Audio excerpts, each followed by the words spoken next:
Assalamualaikum warahmatullahi wabarakatuh. Bismillahirrahmanirrahim.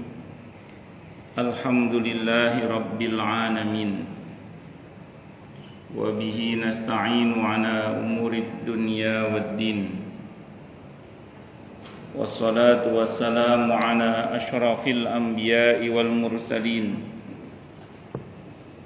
Sayyidina wa habibina wa syafi'ina wa qurrati a'yunina wa maulana Muhammadin wa ala alihi wa ashabihi wa dhurriyyatihi ajma'in, amma ba'd.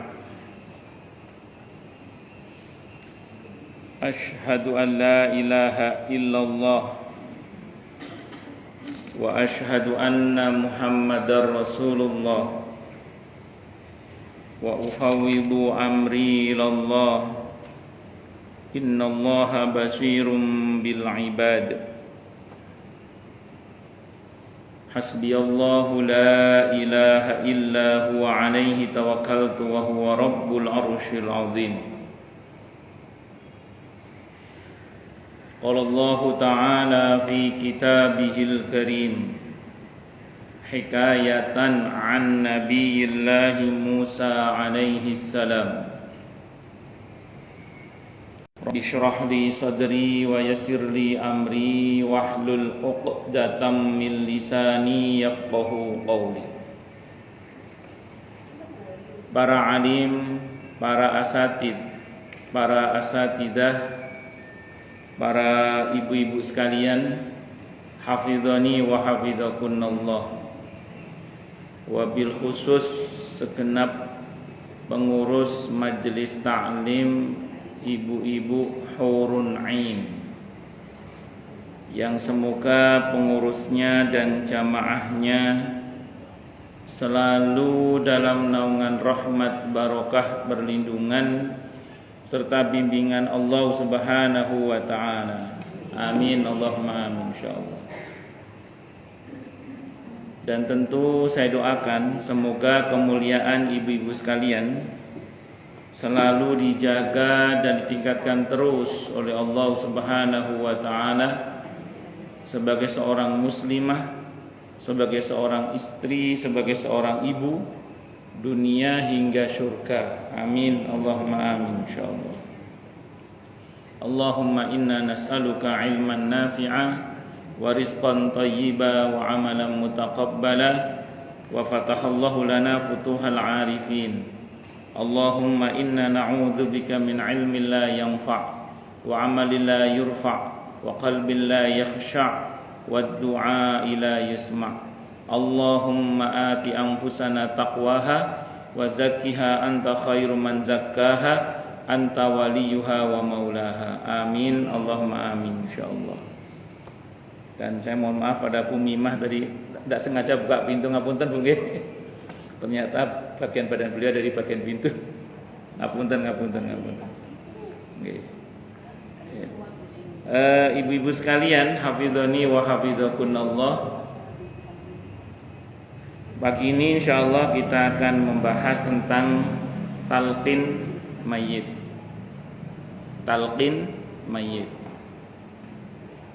Talqin itu artinya membimbing. Dari kata laqana yulaqinu talqinan. Artinya membimbing artinya. Karena berkaitan dengan mayit atau orang yang akan mati maksudnya, maka ini lebih kepada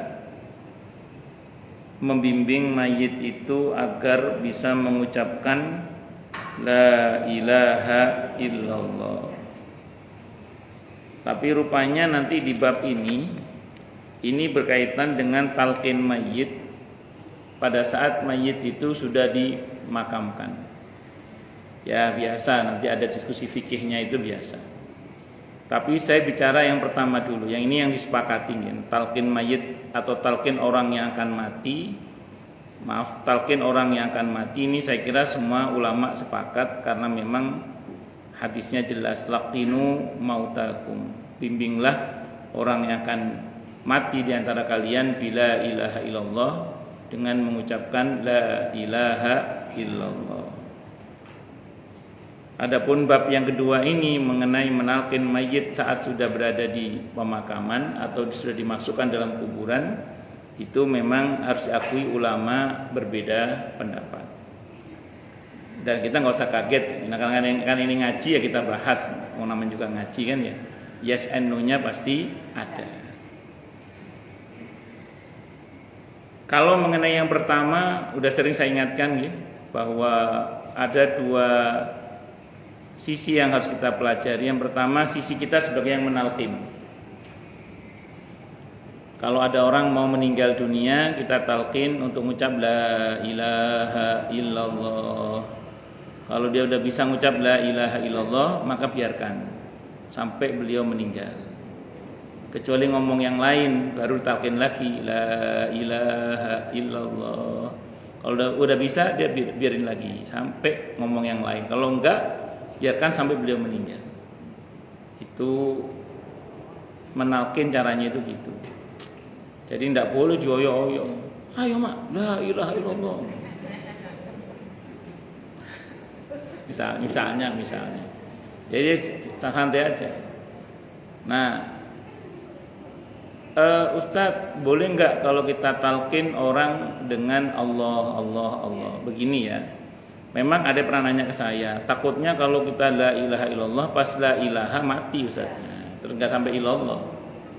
Itu para ulama sudah menjawab sebenarnya. Enggak, tetap la ilaha illallah saja. Itu andekan pun misalnya lisannya baru la ilaha illallah yang enggak sempat kesebut terus meninggal, itu oleh para ulama tetap dihukumi Islam. Kenapa? Karena husnudzon kita itu hatinya sudah la ilaha illallah, hatinya itu. Cuman lisannya karena faktor terkendala kelemahan fisik kadang enggak sampai selesai. Itu satu dulu. Walaupun kalau bicara secara hukum boleh-boleh saja kita menafsirkan dengan sebutan Allah, tapi nggak pakai hadis itu, pakai hadis yang lain. Hadisnya sahih Muslim, hadisnya ingat saya bahwa mati yang indah itu adalah mati yang lisan itu dalam keadaan berzikir kepada Allah. Maka menyebut nama Allah itu Allah itu juga zikir. Sehingga itu masuk dalam kategori hadis tentang orang yang matinya itu dinilai indah oleh Rasulullah Muhammad sallallahu alaihi wasallam. Jadi mati yang baik, mati yang husnul khotimah, mati yang indah itu adalah mati ketika lisannya menyebut nama Allah. Pakai hadis yang itu. Tapi memang konteksnya bukan talqin itu. Tapi ya masih lebih baik daripada terus mau mati ngomong yang aneh-aneh kan. Itu seperti itu. Itu satu ya dari sisi kita yang menalkinnya. Yang kedua dari sisi kitanya yang ditalkin, berarti kita yang akan mati. Saya sering sampaikan begini. Kita semua ini sangat berkepentingan ya. Akhir ucapan kita adalah la ilaha illallah. Itu. Kita sangat berkepentingan, sangat ingin dan sangat berharap kepada Allah semoga akhir ucapan kita di dunia ini adalah la ilaha illallah. Allahu Akbar.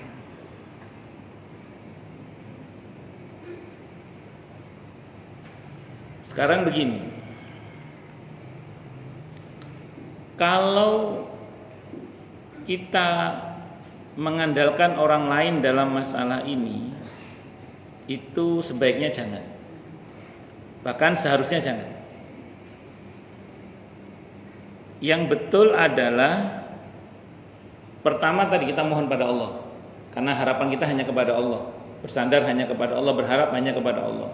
Mudah-mudahan tadi akhir ucapan kita di dunia adalah la ilaha illallah, sehingga kita semua husnul khatimah, syahid di jalan Allah. Amin. Allahumma amin insyaallah.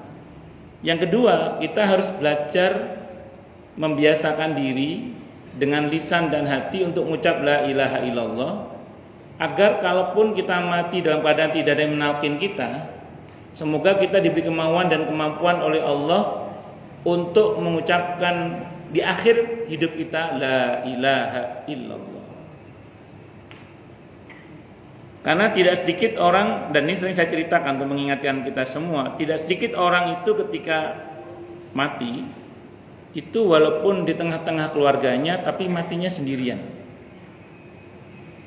Jadi ada orang yang mati di tengah-tengah santrinya tapi matinya sendirian.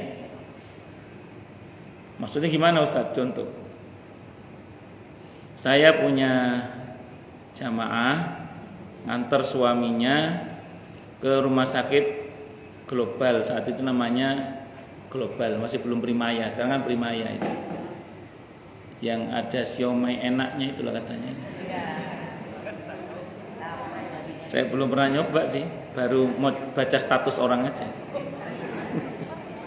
Orangnya belum pernah bagi saya baruan. Enggak, saya nggak berharap enggak. Enggak tahu ya, katanya enak Bu, bukanya jam 2 katanya. Betul ya, jam 2 siang katanya bukanya. Hanya sampai jam berapa udah habis katanya, ludes. Katanya. Katanya. Ada orang jauh-jauh dari Jakarta Selatan cuman mau beli siomay itu. Oh, lanjut, jangan bahas siomay, balik.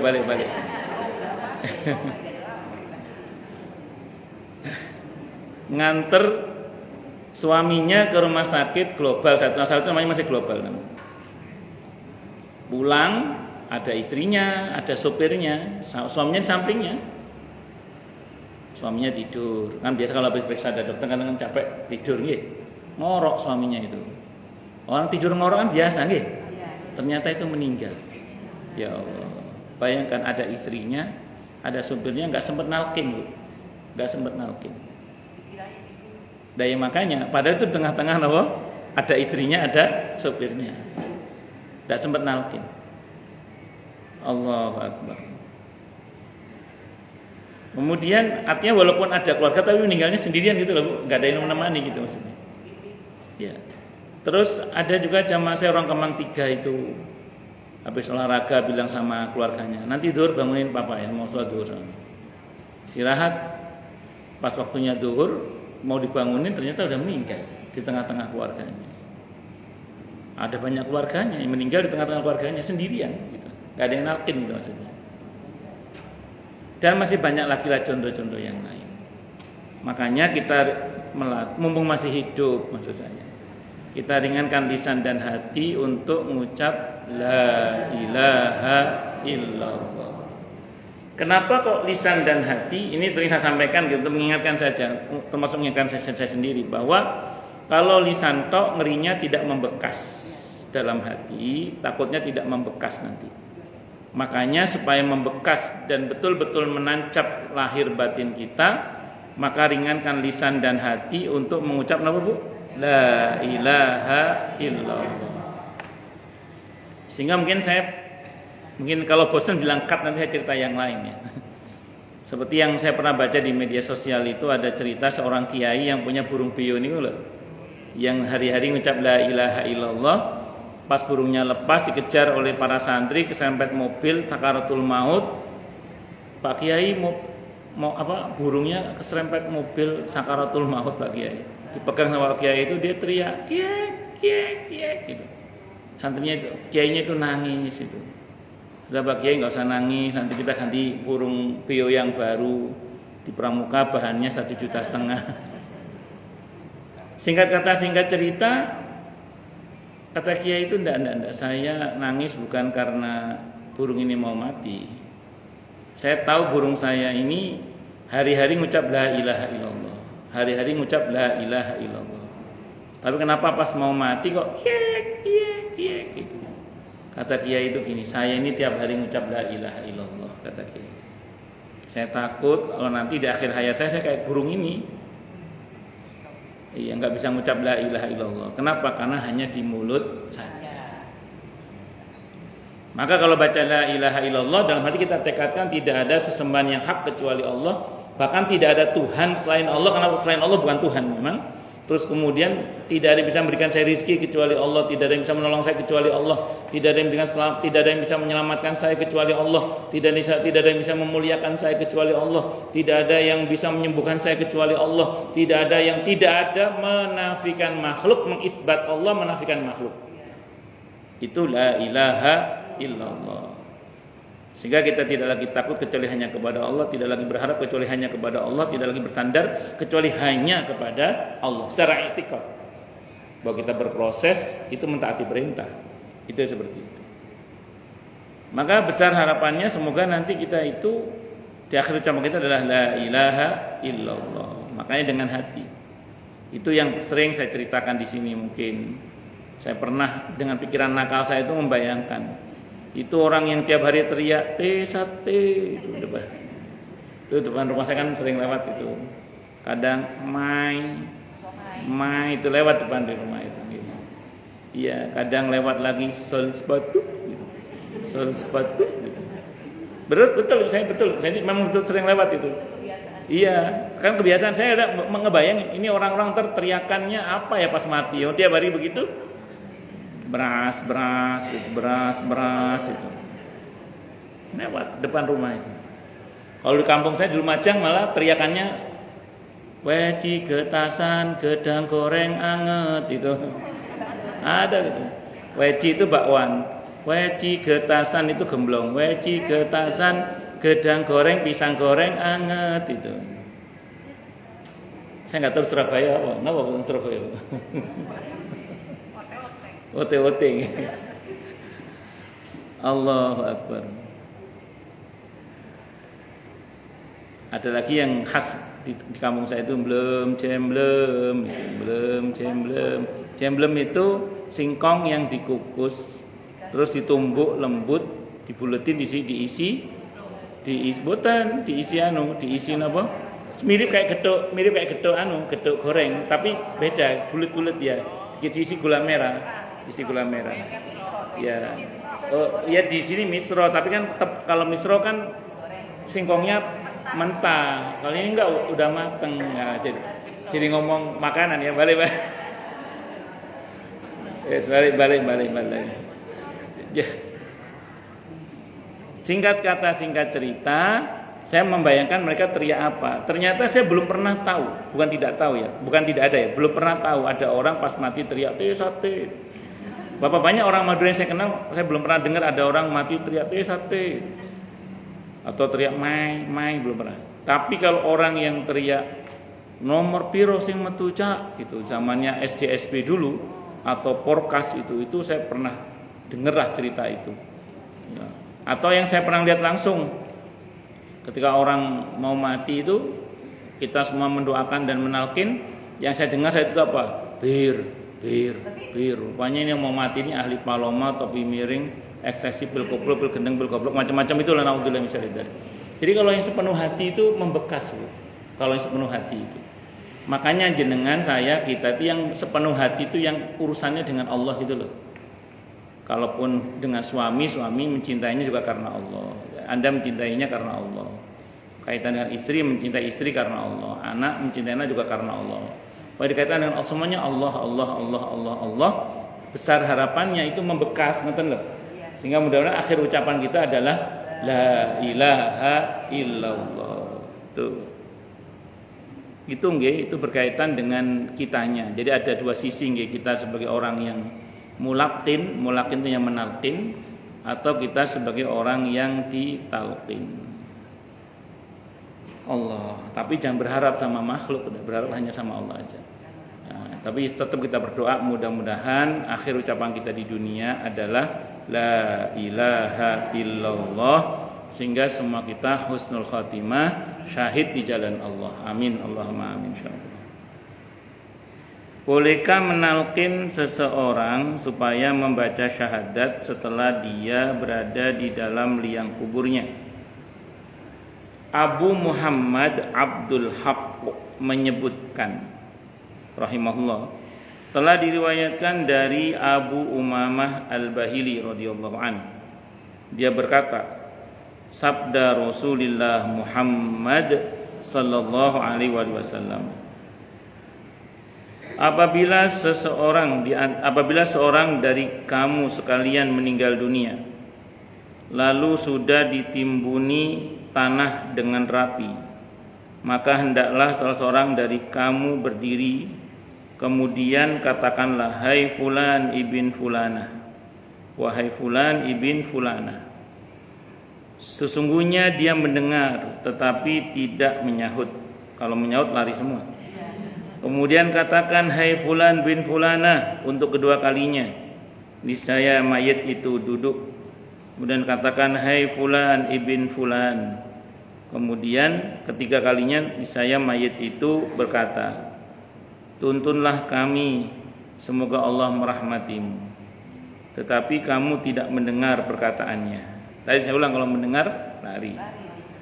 Kemudian katakan, ingatlah keyakinan yang dengan itu kamu keluar dari dunia, yaitu syahadat, asyhadu an la ilaha illallah wa asyhadu anna muhammadar rasulullah, bahwasanya tiada Tuhan selain Allah, dan bahwa Nabi Muhammad adalah utusan Allah, dan bahwa kamu ridho Allah sebagai Tuhanmu, Islam agamamu, Muhammad SAW sebagai nabimu, dan Al-Quran sebagai pemimpinmu.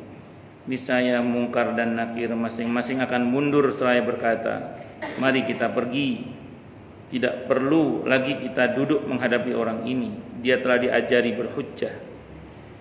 Dan Allah akan membela mayit itu terhadap kedua malaikat tersebut. Ada seorang sahabat bertanya, wahai Rasulullah, kalau mayit itu tidak diketahui ibunya? Beliau menjawab, dia dinisbatkan kepada ibunya Hawa. Misalnya, wahai Nur Hasanah binti Hawa, misalnya gitu. Misalnya nggak dikenal nama ibunya. Nah, di sini di catatan kakinya tapi ya dinyatakan riwayatnya dhaif dalam hal ini. Tapi saya mau teruskan dulu baca ya dari catatan kakinya. Tapi nanti saya terangkan insyaallah.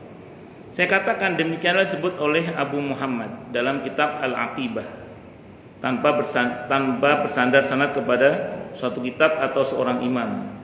Padahal biasanya dalam kitab-kitab yang dia tulis, dia selalu menyandarkan hadis yang dia sebutkan kepada para imam. Adapun ini wallahu a'lam, agaknya dia kutip dari Ihya Ulumuddin karya Al-Imam Abu Hamid Muhammad Ibn Muhammad Al-Ghazali rahimahullah. Dia kutip seadanya tanpa ditambah. Nilai hadis ini gharib. Gharib itu asing ya, rawinya enggak banyak berarti. Biasanya hadis gharib itu dhaif. Walaupun tidak semua hadis yang gharib itu dhaif. Ditakhrij oleh As-Saqafi dalam kitabnya Al-Arba'in.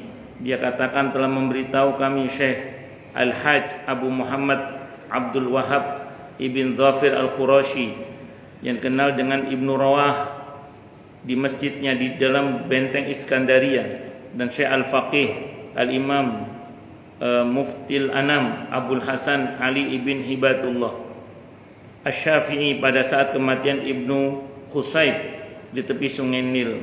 Keduanya berkata, telah menceritakan kepada kami Syekh Imam Al-Hafidh Abu Tahir Ahmad Ibn Muhammad As-Silafi Al-Asbahani, dia berkata, telah mengabarkan kepada kami Ar-Rais Abu Abdillah Al-Qasim Ibn Al-Fadl As-Saqafi di Isfahan, telah mengabarkan kepada kami Abu Ali Al-Husain Ibn Abdurrahman di Naisabur, telah menceritakan kepada kami Abul Abbas Muhammad Ibn Ya'qub Al-Asam, telah menceritakan kepada kami Abu Darda Hashim Ibn Ya'la Al-Ansari, telah menceritakan kepada kami Utbah Ibn As-Sakan Al-Fazari Al-Himsi dari Abu Zakaria dari Hamad Ibn Zaid dari Sa'id Al-Uzdi. Dia berkata, saya menemui Abu Umamah Al-Bahili radhiyallahu anhu saat itu dia dalam sakaratul maut, maka dia berkata kepadaku, hai Sa'id, apabila aku meninggal maka perbuatlah untukku sebagaimana disuruh oleh Rasulullah Muhammad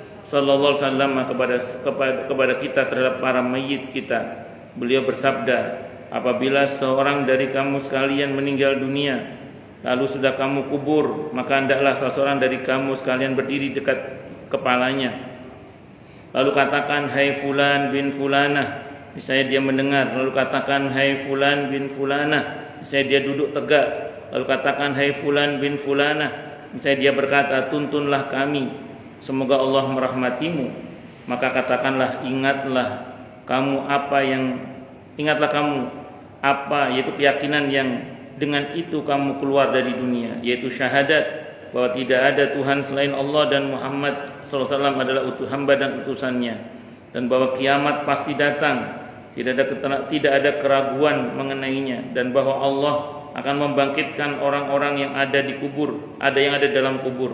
Saat itu masing-masing dari Munkar dan Nakir akan menggamit tangan orang lain seraya berkata, akan menggamit tangan yang lain seraya berkata. Menggamit itu apa tuh? Ya wis, apa yang akan kita perbuat terhadap orang yang telah diajari berhujjah, dan Allah pun menilai pembela, dan Allah pun menjadi pembela orang itu terhadap kedua malaikat tersebut. Hadisnya sama dengan takhrid sebelumnya ya. Hadis ini diriwayatkan Abu Umamah mengenai Naza' dari Muhammad ibn Zaid adalah gharib. Kami tidak menulisnya selain dari periwayatan Sa'id al-Azdi. Sementara itu Abu Muhammad Abdul Haq mengatakan, telah berkata Syaibah ibn Abi Syaibah, ibuku telah berpesan kepadaku ketika akan meninggal, dan seterusnya. Nanti saya terangkan ini. Yang saya mau bahas yang pertama dulu ini ya. Pertama mengenai hadis yang dhaif. Saya mau terangkan dulu ini. Jumhur ulama, mayoritas ulama itu masih mau berhujjah dengan hadis yang dhaif selama, ini catatan pentingnya ya, tidak bertentangan dengan hadis yang sahih. Satu. Yang kedua, selama bukan masalah halal dan haram. Itu. Jadi para ulama-ulama kita, ini pendapat jumhur ya, mayoritas ulama, hadis yang dhaif itu masih dipakai sebagai hujjah selama satu, tidak bertentangan dengan hadis yang sahih, dan yang kedua, tidak berkenaan dengan masalah halal dan haram. Oh, bahwa ada yang tidak mau, ya oke, namanya perbedaan pendapat itu ada. Nah, makanya gini maksud saya, karena ini derajatnya bukan palsu, tapi lemah ya, di mana Imam Asy-Syaukani mengatakan saya lebih suka mengamalkan hadis yang dhaif daripada sekedar perkataan orang. Itu kalau kata Imam Asy-Syaukani. Karena hadis itu dikatakan dhaif, masih ada kemungkinan dia itu hadis. Kalau palsu nanti beda bab ya kalau palsu. Nah, maka dalam hal ini jangan heran kalau di antara kaum muslimin, terutama di kalangan muslimin di Indonesia, itu masih banyak yang melakukan hal ini. Sehingga ketika kemudian ada orang yang dimakamkan, kadang di bagian setelah dimakamkan ada nanti, kalau di kampung saya namanya Pak Mudin namanya. Nah, ada Pak Naib namanya, Pak Mudin atau Pak Naib ngoten nggih. Nah, itu biasanya itu di ngomong nanti kalau datang kepadamu dua malaikat, sampaikanlah man rabbuka, Tuhanmu adalah bla bla bla bla. Wis. Oke, terlepas dari mau menerima atau tidak hujah ini ya, saya mau terangkan yang sependek yang saya pahami. Sebenarnya gini sebenarnya itu. Bocoran jawaban itu kayaknya nggak ngefek deh kalau amalan kita tidak mencerminkan jawaban itu, gitu maksud saya itu. Dulu saya pernah sampaikan di sini, gitu. Saya pernah sampai sini. Saya pernah ketika awal-awal saya di Jakarta itu ngisi kajian, ada ibu-ibu yang ngomong sama saya gini. Di sini Ustadz ada tradisi, kalau mau mati itu orang tuanya itu pesan sama anaknya, tong, ntar tulisin ye jawaban kubur. Buat apanya? Buat nyontek, kata gitu. Itu serius ya? Ada orang nanya gitu ke saya. Saya bilang gini, Bu, sependek yang saya pahami, pertanyaan kubur itu jawabannya nggak bisa dihafalkan, saya bilang gitu. Juga nggak bisa nyontek, saya bilang gitu. Jadi nggak bisa dihafalkan, juga nggak bisa nyontek, saya bilang gitu. Nah terus itu refleksi amal kita, Bu, saya bilang gitu. Refleksi amal kita. Jadi kalau amal kita mencerminkan jawaban itu, kita bisa jawab insya Allah. Sehingga non sewu nggih mbok masih dikandani kok ngono, dikasih bocoran jawaban tadi itu. Maaf nggih, kalau kehidupan sehari-harinya tidak mencerminkan jawaban itu, kayaknya nggak bisa jawab nih. Karena kalau jenengan baca ini, saya bilang kalau Anda baca di hadis riwayat Abi Dawud tentang orang yang ditanya man rabbuka, siapa Tuhanmu, ha la adri, kenapa dia jawab tidak bisa? Saya tidak bisa, saya tidak tahu. Ya karena dia nggak pernah sholat. Iya, gimana mau bisa menjawab Tuhannya Allah, sholat aja enggak. Wa man nabiyuka, siapa nabimu? Ha la adri, saya tidak tahu. Gimana dia mau tahu wong dia nggak pernah bersalawat untuk Nabi kita Muhammad SAW, apalagi mengamalkan sunnahnya, bisa jadi malah mengingkari sunnah beliau. Jadi semua itu nampaknya dia tidak akan bisa jawab kalau amaliyahnya tidak mencerminkan jawaban pertanyaan semua itu. Jadi kata kuncinya untuk kita, Bu, sebenarnya bukan soal apakah nanti ada orang yang menalkin atau tidak di kubur kita. Sekarang saja kita ini, amaliyah kita itu mencerminkan jawaban itu atau tidak, gitu aja. Maka terkait dengan siapa Tuhanmu, siapa agamamu, siapa saudaramu, siapa pemimpinmu, siapa nabimu, semua itu akan terjawab kalau kita mengamalkan semua itu. Kalau kita sholat, insya Allah beres lah marrobukanya. Kalau kita baca Al-Quran, belajar Al-Quran, berusaha mengamalkannya, mentadaburinya, mengamalkannya, apalagi mendakwahkannya, insya Allah bisa lah kita menjawab itu. Kalau selama ini kita rajin bersolawat untuk Nabi kita Muhammad SAW dan berusaha mengamalkan sunnahnya semampu kita, insya Allah bisa lah kita jawab siapa nabimu itu. Kalau kita rukun dengan saudara kita sesama muslim, semangatnya bersaudara bukan malah berantem, menjadi perekat bukan peretak, insya Allah lah kita bisa menjawab siapa saudara kita. Iya, insya Allah begitu. Kalau kita selama ini sudah berusaha berislam dengan baik dan benar, kita bisa lah menjawab apa agamamu. Semua jawaban pertanyaan kubur itu jawabannya refleksi amal kita, nggih. Ngoten. Oleh kelakuannya gak cocok ambil pertanyaan itu. Jawabannya gak cocok, amalnya gak cocok dengan jawaban pertanyaan itu. Insya Allah gak akan bisa jawab. Ya, kecuali dirahmati oleh Allah. Tapi yes, soal itu kan kembali pada kita sekarang. Bagaimana mumpung masih hidup, ngoten nggih? Mumpung masih hidup. Nah, jangan ngadakan Pak Mudin. Wasiat aku pokoknya nduk oleh mati tolong Pak Mudin kokon nalkin aku ya. Yes, Pak Mudin lek teko gak teko piye. Allah kan bisa saja Pak waktunya kita meninggal Pak Mudin lagi lara untu gak teko. Gak nalkin. Dan kalaupun ditalkin saya ulang tadi, kayaknya nggak ngefek deh kalau amaliyah kita tidak mencerminkan jawaban atas pertanyaan itu. Bisa dipahami ya? Nah, jadi tugas kita hari ini mumpung masih hidup. Nah, ini terlepas dari pro kontra hadis ini ya, penggunaan hadis sebagai hujah maksud saya. Terlepas dari itu, monggolah kita bersikap yang tadi itu. Berusaha beramal dengan amalan yang memang amal kita itu mencerminkan jawaban atas pertanyaan kubur itu. Bisa dipahami ya? Sementara itu Abu Muhammad Abdul Haq rahimahullah mengatakan telah berkata Syaibah Ibn Abi Syaibah, ibuku telah berpesan kepadaku ketika dia akan meninggal, hai anakku, apabila kamu telah menguburku maka berdirilah di dekat kuburku dan katakanlah, hai Ummu Syaibah, ucapkanlah la ilaha illallah, sesudah itu pergilah. Maka aku pun melaksanakan pesan tersebut karena wasiat. Kalau wasiat pesan kebaikan harus dilaksanakan. Selama itu tidak melanggar syariat, silakan dilaksanakan. Maka aku pun melaksanakan pesan tersebut dan malam harinya aku bermimpi. Dia berkata kepadaku, hai anakku, hampir saja aku celaka. Andaikan tidak segera kamu ajari aku membaca la ilaha illallah, kamu benar-benar telah memelihara pesanku, hai anakku.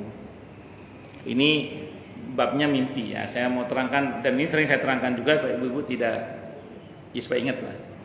Di dalam Islam itu mimpi itu berkaitan pertemuan roh dengan roh itu dibenarkan dalam Al-Qur'an, antara lain dalam surah Az-Zumar.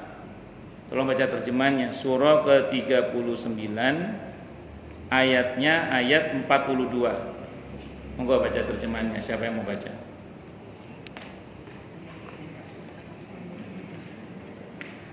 Surah ke-39 ayatnya ayat 42.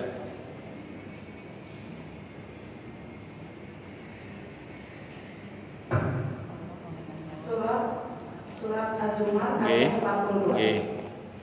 Allah memegang nyawa seseorang pada saat kematiannya dan nyawa seseorang yang belum mati ketika dia tidur. Maka dia tahan nyawa orang yang telah dia tetapkan kematiannya, dan dia lepaskan nyawa yang lain sampai waktu yang ditentukan. Sungguh pada yang demikian itu terdapat tanda-tanda kebesaran Allah bagi kaum yang berpikir. Di situ dikatakan bahwa ruhnya orang yang masih hidup saat tidurnya dan ruhnya orang yang sudah mati itu dalam satu tanda kutip ya genggaman Allah.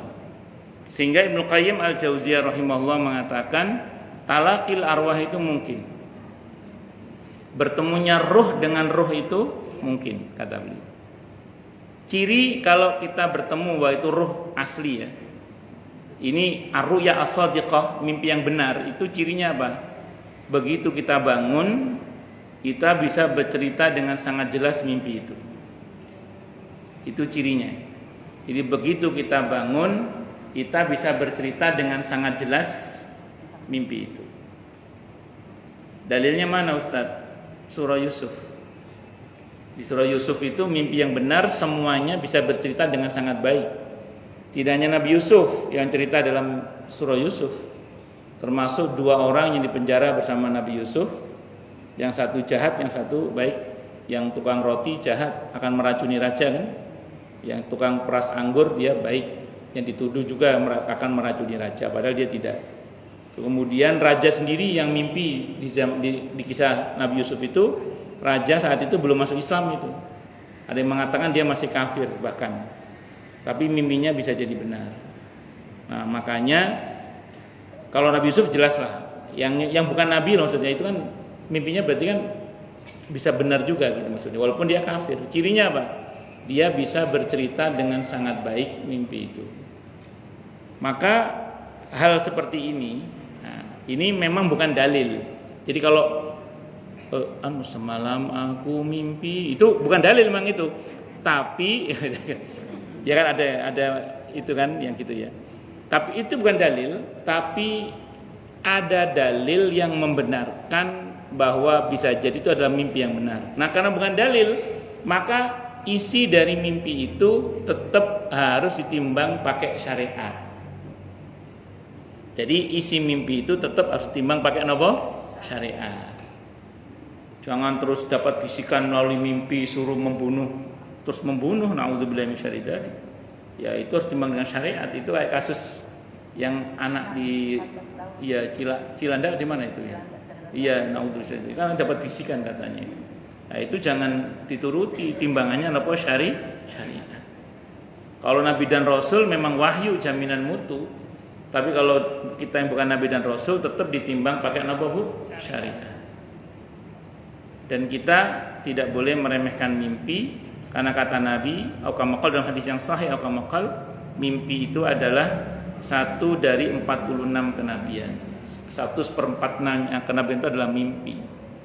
Dan mimpi umatku di akhir zaman banyak benarnya, kata Nabi auqamaqal. Mimpi umatku di akhir zaman banyak benarnya. Nah, maka mimpi seperti ini memang bukan dalil Bu, tapi isi dari mimpi itu dibenarkan oleh dalil kalau sesuai dengan tuntunan syariat dan bisa diceritakan dengan sangat jelas. Karena itu namanya ar-ru'yah as-shadiqah, mimpi yang benar. Allahu Akbar. Bun, lanjut.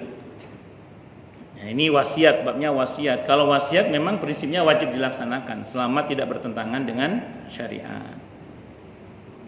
Guru kami Abul Abbas Ahmad ibn Umar Al-Qurtubi rahimahullah berkata, mayit di dalam kubur di mana dia diletakkan seyuktianya atau sesurabayanya dibimbing kepada jawaban atas pertanyaan dari mungkar dan nakir. Kan seyuktianya ya sesurabayanya kan juga bisa. Yakni dikatakan kepadanya, katakan Allah Tuhanku, Islam agamaku, dan Muhammad SAW Rasulku. Sesungguhnya dia tanya seperti itu sebagaimana diberitakan dalam kabar-kabar yang akan diterangkan lebih lanjut insyaallah taala. Secara umum saja ya, saya ngomong secara umum aja. Terlepas, saya ulang ya, ini terlepas dari dhaif atau tidak dhaifnya riwayat tadi ya. Saya secara ngomong secara umum aja. Saya pernah sampaikan di sini dan sering saya sampaikan di sini bahwa Nabi kita Muhammad SAW ketika ziarah kubur itu memperlakukan ahli kubur sebagai pihak kedua yang hadir. bukan sebagai pihak ketiga yang gaib. Saya ulang nggih, Nabi kita Muhammad sallallahu alaihi wasallam itu kalau ziarah kubur itu memperlakukan ahli kubur itu seperti pihak kedua yang hadir, bukan seperti pihak ketiga yang gaib. Makanya Nabi kalau ziarah kubur, assalamualaikum ya ahlad diyar minal mu'mina wal muslimin, nas'alullah lana wa lakumul afiyah wa inna insyaallah bikum lahiqun. Kalau saya tambah fil jannati ma'a Rasulillah sallallahu. Kenapa? Ini memahami hadis sebagaimana konteksnya. Kalau Nabi dulu mengatakan insyaallah nanti kita ketemu dengan Nabi di mana, Bu? Pasti di surga lah. Kan ngatakan ketemu sama Nabi kok. Itu Muhammad Rasulullah lah. Kalau Muhammad Subhan ketemunya di mana? Mas saya bilang, insyaallah nggih monggo dijemput suami ta. Wah, repot ya, dijemput suami jalan-jalan. Nggih monggo. Jadi singkat cerita, itu wa inna insyaallah bikum lahiquna fil jannati ma'a Rasulullah sallallahu. Sehingga harapan kita ketemunya di surga bersama Rasulullah. Artinya Nabi itu mendoakannya begitu. Semoga aku dan kalian, kami dan kalian, itu begitu doanya itu. Enggak ngomong mereka dia. Jadi kalau ziarah kubur perlakukan, maka mungkin kita pernah mendengar riwayat tentang ketika Nabi berada di Badar ini. Terus Nabi teriak di satu lubang di mana situ ada Abu Jahal CS yang sudah mati. Karena saat itu keterbatasan biaya ditumpuk jadi satu lubang saat itu. Nabi meneriakkan, bagaimana kabar kalian? Apakah kalian mendapati apa yang Allah janjikan kepada kalian? Terus ada sahabat yang bertanya, Sayyidina Umar, apakah mereka bisa mendengar kita ya Rasulullah? Kata Nabi, bahkan penglihatan dan pendengaran mereka lebih tajam daripada kalian, daripada pendengaran dan penglihatan kalian. Hanya saja mereka tidak bisa menjawab apa yang kalian katakan, karena ini orang-orang kafir saat itu ya. Makanya ini yang perlu kita paham bersama, bahwa andekan ini tadi riwayatnya lemah, lemah, maka omongan kita kepada dia yang ada di kubur itu didengar.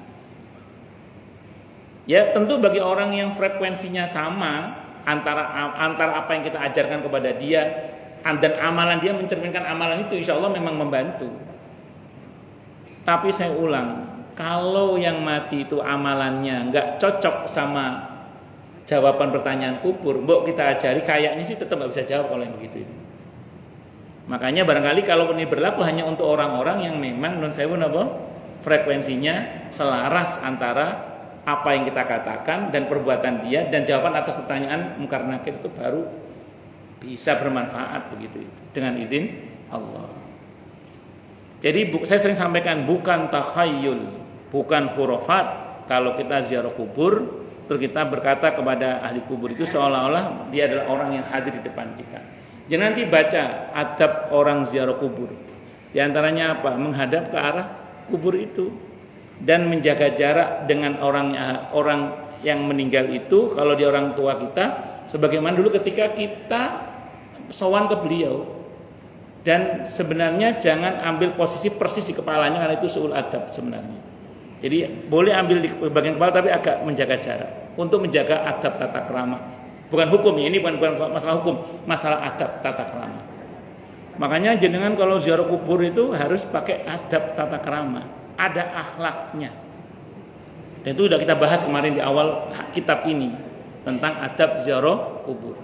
Kalau sunnahnya kan mengucap salam, melepas sandal, nggak boleh ngelangkai kuburan yang ada kecuali terpaksa. Kalau di DKI tertib kuburan, kalau di kampung saya nggak tertib kuburan itu. Sehingga terpaksa harus pakai sandal, lega kejojori aku. Ya banyak duri, rumput ilalang nggak karu-karuan gitu. Terus terpaksa melangkai kuburan-kuburan kalau di kampung saya, karena nggak beraturan. Kalau DKI dan sekitarnya relatif tertib lah. Ya, yang pemakaman resmi, tapi pemakaman kampung kayaknya juga sama juga, berantakan juga, sehingga terpaksa melangkah-langkai. Allahu Akbar. Pun lanjut. Jadi ngeten nggih, ya. Jadi apa yang kita omongkan itu bermanfaat insyaallah untuk orang yang meninggal dunia tadi itu. Tapi asalkan frekuensinya sama, nggih. Kalau frekuensinya nggak sama, kayaknya sih nggak ngefek itu. Makanya harus disamakan frekuensinya. Allahu Akbar. Dan memang praktik seperti ini, praktik seperti itu telah biasa dilakukan di Cordoba. Kalau Cordoba kali Andalusia sami toh Bu Haji nggih. Cordoba sama Andalusia itu sama, sami toh. Cordoba sama Andalusia sami toh.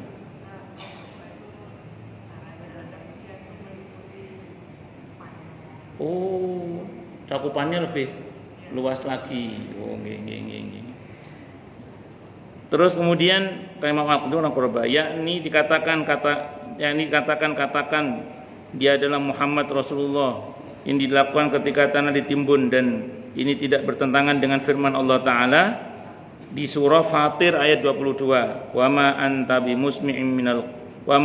bimusmi'im man fil qubur, dan kamu sekali-kali tiada sanggup menjadikan orang yang di dalam kubur dapat mendengar.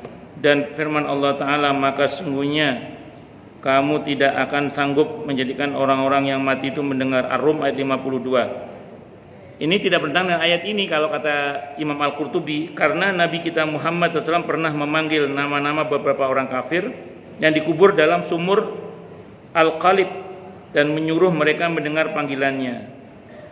Bahkan beliau mengatakan, ma antum bi asma'a minhum walakinnahum la yastati'un. Itu saya kata hadisnya tadi ya.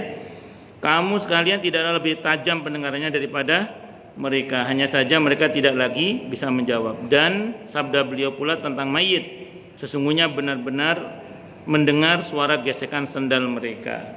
Hadisnya sahih semua ini ya. Hal ini terjadi dalam keadaan apapun dan kapanpun saja, dan keterangan lebih lanjut mengenai hal ini akan kita temui pada bab mayit mendengar perkataan orang, insyaallah taala. Saya mau terangkan dulu ya. Ayat tadi kan mengatakan kamu tidak akan bisa membuat orang yang mati dalam kubur itu mendengar. Baik. Ayat itu sebenarnya bukan berkaitan dengan mayit yang tidak bisa mendengar. Tapi ayat itu berkenaan dengan orang yang hatinya mati. Orang yang hatinya mati itu seperti fisik yang sudah mati. Fisiknya nggak bisa mendengar. Kalau ruhnya masih.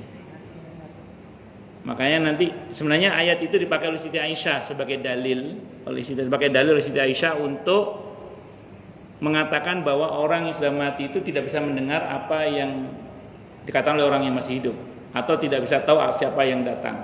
Kalau menurut beliau begitu.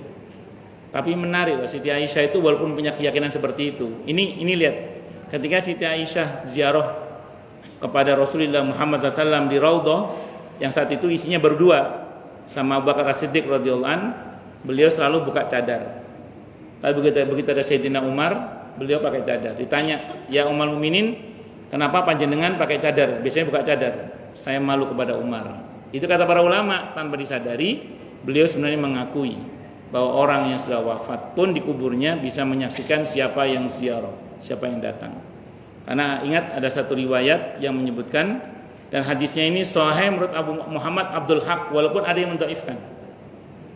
Kalau kalian, kata Abu Hurairah yang menceritakan tentang sabda Nabi kita Muhammad SAW, rawinya Abu Hurairah, kalau kalian melewati satu kubur yang kalian mengenalinya dan kalian mengucapkan salam, maka salamnya pasti dijawab.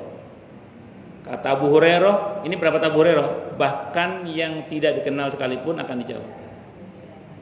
Ya, berarti dipahami oleh para ulama, orang yang ziarah kubur itu yang dikubur di barzahnya sana tentunya itu mengenali siapa yang datang. Itu yang diyakini oleh Pak. Walaupun ada beda pendapat antara Siti Aisyah radhiyallahu anha dan Abdullah bin Umar radhiyallahu anhuma. Enggak bisa saya pungkiri itu. Dan Anda nanti kalau ketemu sama sebagian kawan ustadz yang berkata seperti itu biar enggak kaget. Tapi jangan salah, yang mengatakan bisa mengakses atau mendengar atau mengetahui itu pun juga punya dalil. Tadi dua riwayat tadi itu hadisnya sahih tadi itu. Kama qala Rasulullah Muhammad sallallahu alaihi wasallam. Yang pertama tadi malah orang kafir malah kan, apalagi orang beriman kan gitu ya. Hadisnya sahih Al-Bukhari dan sahih Muslim. Yang kedua sama sahih Bukhari, sahih Muslim juga itu dua-duanya. Wallahu a'lam bishawab. Baik, silakan Bu yang mau tanya, protes, marah boleh silakan. Masalah itu masalah yang lain boleh. Kalau nggak ada saya teruskan. Silakan Ibu kalau ada yang mau bertanya. Masalah itu masalah yang lain boleh, monggo. Ye.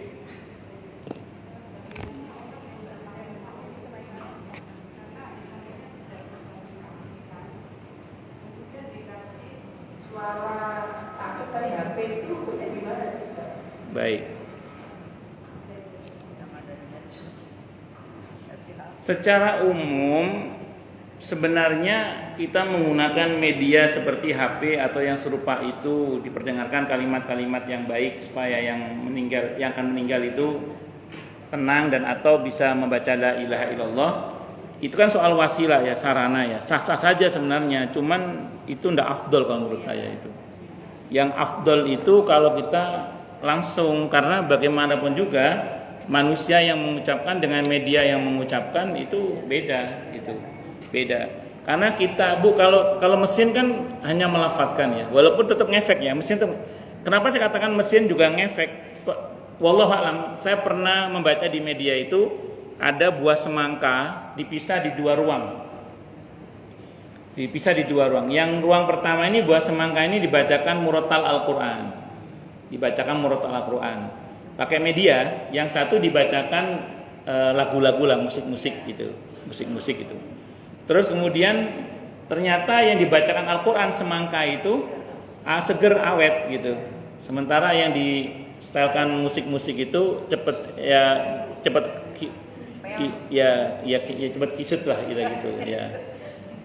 Makanya ibu-ibu kalau ingin cepet kalau ingin awet ya sering-sering ya.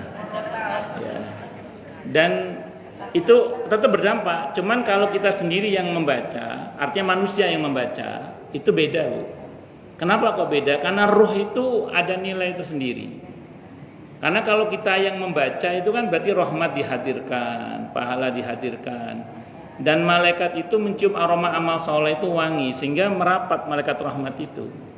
Makanya tetap yang lebih baik, walaupun saya tidak menyalahkan tindakan itu ya, tidak menyalahkan sepenuhnya maksud saya.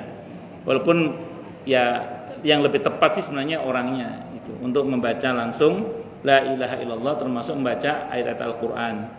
Karena memang orang yang akan meninggal itu dalam hadis yang sahih yang sudah kita bahas dari Siti Aisyah radhiyallahu anha, iblis itu akan mengerahkan pasukannya dari bangsa jin untuk menggoda orang yang akan mati itu supaya su'ul khotimah.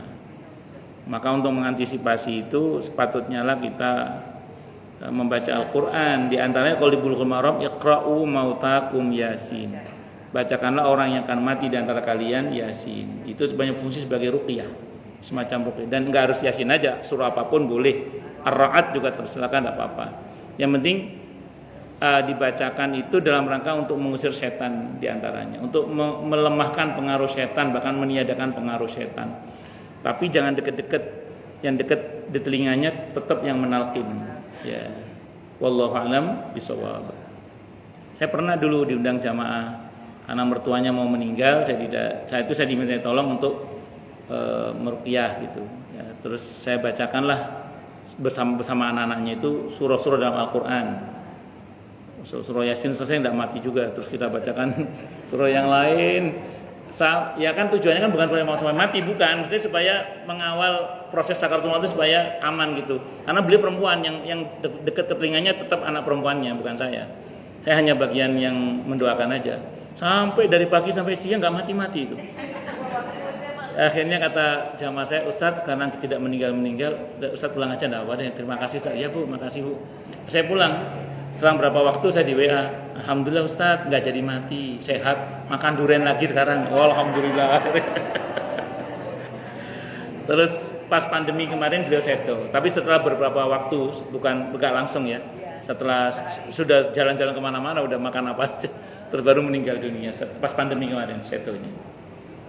Wallahu a'lam bishawab. Oke, monggo yang lain silakan kalau ada. Nggih, monggo Bu. Nggih, silakan.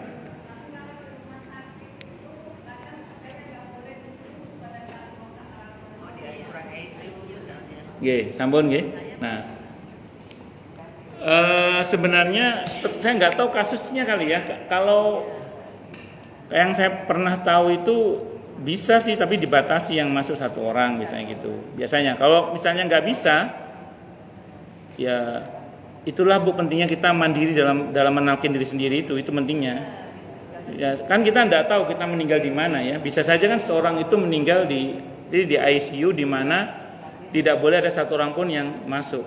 Atau seperti kejadian jamaah saya itu pas ibunya mau meninggal dunia, pas proses sakaratul maut itu video call kan ke rumah sakit.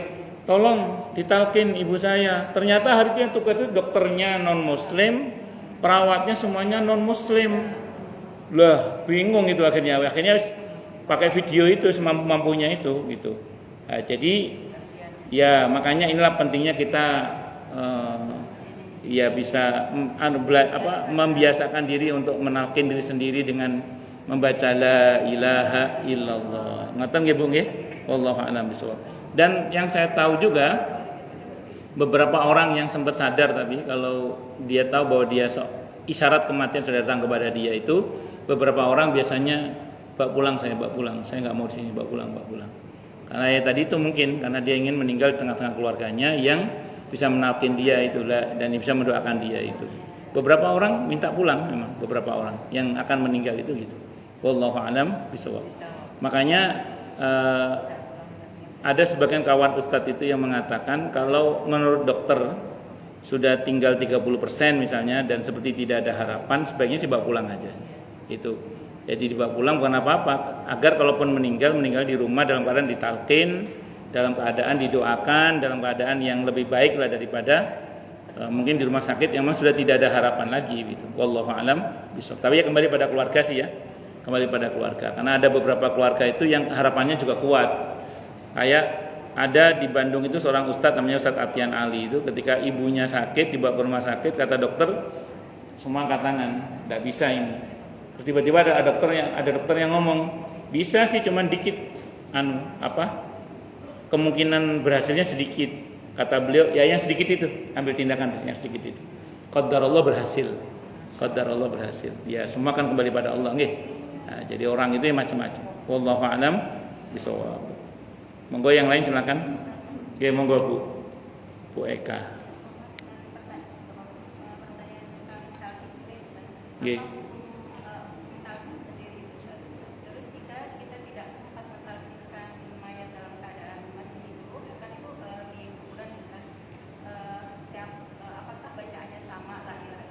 Bagus.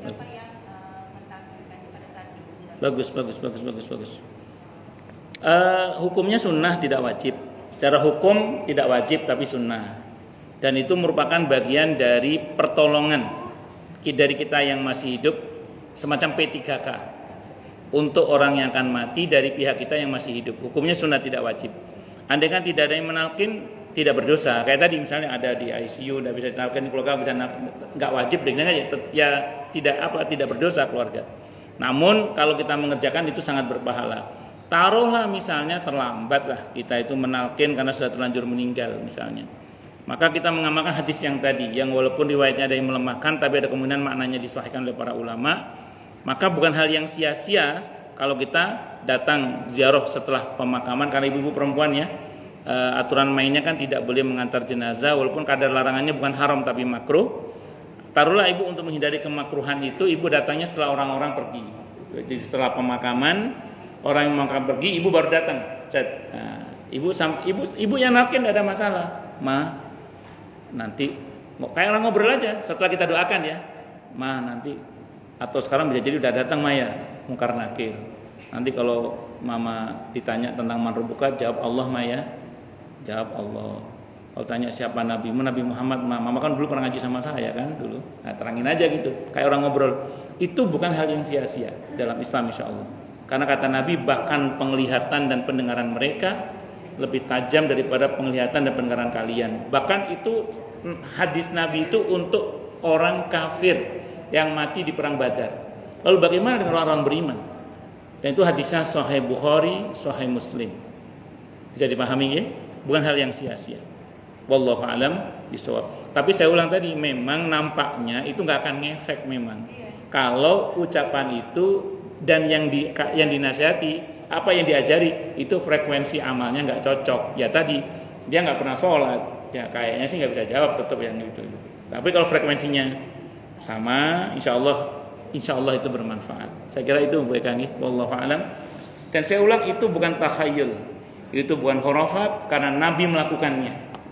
Saya kira itu, wallahu alam bisawab.